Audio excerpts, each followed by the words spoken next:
Hi friends, ఈరోజు బెండకాయ పులుసు తయారు చేసే విధానం షేర్ చేయబోతున్నాను. ఇది వేడి వేడి రైస్లోకి వేసుకొని తింటే పుల్ల పుల్లగా కమ్మగా ఎంతో టేస్ట్గా ఉంటుంది. ఈ విధంగా ట్రై చేసి మీకు ఎలా ఉందనేది కామెంట్స్లో తెలియజేయండి. సబ్స్క్రైబ్ చేయడం అస్సలు మర్చిపోవద్దు. ఇంకెందుకంటే వీడియోలోకి వెళ్ళిపోదాం. బెండకాయ పులుసుతో ఆమ్లెట్ అనేది మాత్రం మర్చిపోవద్దు, చాలా టేస్ట్గా ఉంటుంది తప్ప. హలో అందరికీ నమస్కారం, వెల్కమ్ టు ఆనూస్ కిచెన్. బెండకాయ పులుసు తయారు చేసుకోవడానికి ముందుగా ఇక్కడ నిమ్మకాయ అంత చింతపండు తీసుకొని ఇక్కడ వాటర్లో నానబెట్టేసుకొని ఈ విధంగా పెట్టుకోవాలి. బెండకాయలు కూడా ఈ విధంగా లాంగ్గా కట్ చేసుకోవాలండి. పులుసుకి లాంగ్గా ఉంటేనే చాలా టేస్ట్గా ఉంటుంది. బెండకాయ పులుసు తయారు చేసుకోవడానికి ముందుగా నేను ఇక్కడ ప్యాన్ లో 1 టేబుల్ స్పూన్ ఆయిల్ వేస్తున్నాను.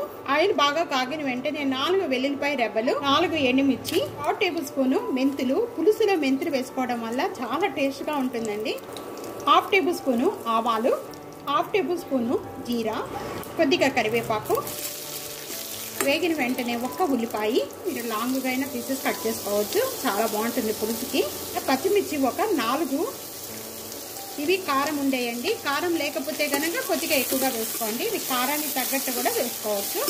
1 టేబుల్ స్పూన్ సాల్ట్ యాడ్ చేస్తున్నాను. ఇది వేగిపోయిన వెంటనే ఇక్కడ టమాటా, 1 టమాటా, 1 కిలో బెండకాయలకి 1 టమాటా సరిపోతుంది.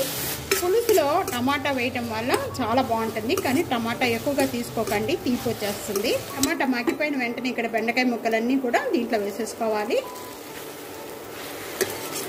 అంతా కూడా ఈ గుజ్జంతా కూడా ఈ పీచు ఏమి వేయకుండా ఈ విధంగా వేసేసుకోవాలి. పులుసు అంతా వేసిన వెంటనే కూడా ఈ విధంగా బాగా కలుపుకోవాలి. వాటర్ అనేది యాడ్ చేసుకోవద్దండి. మూత పెట్టేసేసుకొని ఒక 5 నిమిషాల వరకు కూడా బెండకాయలంతా కూడా ఈ పులుసులో మగ్గిచ్చేసుకుంటే బెండకాయలకి పులుసు అంతా కూడా బాగా పట్టి టేస్ట్ వస్తుంది.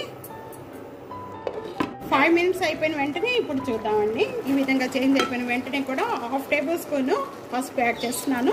2 table spoon red chilli powder, 1 glass water add చేసుకోవాలి. బెల్లం మీకు ఇష్టం ఉంటే వేసుకోవచ్చండి, లేకపోతే లేదు. ఇక్కడ చిన్న ముక్క వేస్తే పులుసులో చాలా టేస్ట్ వస్తుంది, తప్పకుండా ట్రై చేయండి. పులుసు అంతా చిక్కపడే వరకు కూడా మూత పెట్టేసేసుకొని మగ్గించేసుకుందాం 3 మినిట్స్ వరకు కూడా. 3 మినిట్స్ అయిపోయిన వెంటనే ఇప్పుడు చూద్దాము. బెండకాయ బాగా ఉడికిపోయింది, చూస్తున్నారు కదా.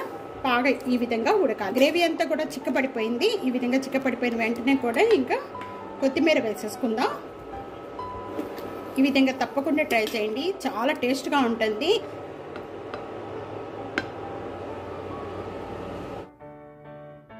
పుల్లగా కమ్మగా ఉండే బెండకాయ పులుసు రెడీ అయిపోయింది. తప్పకుండా ఇదే విధంగా ట్రై చేసి మీకు ఎలా ఉందనేది కామెంట్స్లో తెలియజేయండి. ఫ్యామిలీతో share, like and comment, subscribe చేయడం అస్సలు మర్చిపోవద్దు.